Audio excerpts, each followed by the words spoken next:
Aim High District 1. Ito ang sigaw ng unang purok ng sangay ng lungsod ng Cabanatuan sa paghimok sa mga paaralang nakapaloob dito upang itaas ang antas ng pag-aaral.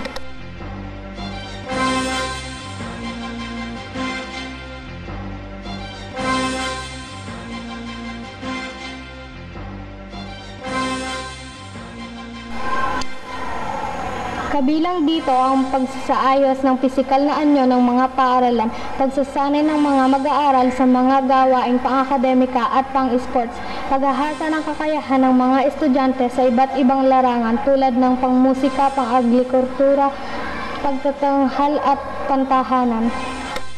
Upang maisakatuparan ng mga ito ay nagdaraos ng mga mobile meeting ang mga paaralan dito sa District 1 at dito sa Mabini Homesite Elementary School ay naging tuspusan ang paghahanda upang mapatotohanan ang Aim High District 1 na hangarin sa katatapos na mobile meeting ika-7 ng Setyembre. Pinangunahan ni Dr. Policarpio B. Rosales, District 1 Supervisor, kasama ng iba't ibang administrador sa District 1 ang pang-iikot sa mga kwarto at kapaligiran ng Mabini Homesite Elementary School. Narito ang mga saloobin ng ilan sa mga punong guro na kasama sa mobile meeting. Siguro mga previous years, maganda na din talaga ang Mabini. Pero dahil sa magandang pamamahala ng principal ninyo, na si Mrs. Chodora Emia, na-maintain na niya kung ano man yung mayroon dito dati na sa paaralan at nadagdagan pa niya ng mas lalo itong buhusay at kagaganda ng paaralan ng elementarya ng Mabini Homesite sa tulong na rin siguro ng mga kaguruan dito at ng community as well. Okay, actually sa District 1, taon-taon nagkakaroon tayo ng District 1. At the same time, parang evaluation.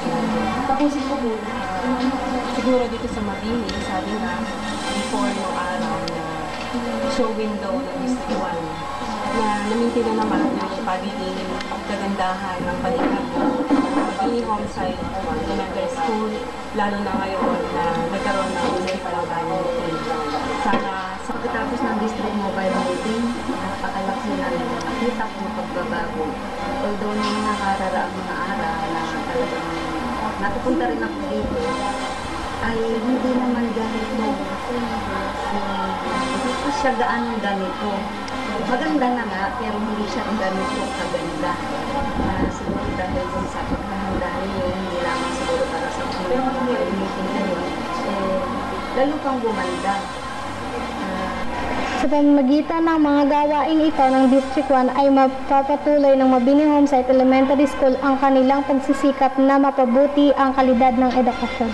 Mula sa Mabini Homesite Elementary School sa pamamatubay ni DepEd Our Media Bureau Member Rachel B. Villegas, ako po si Maria Cecilia A. Morales, nag-uulat para sa DepEd Our DWJJ Radio Vision.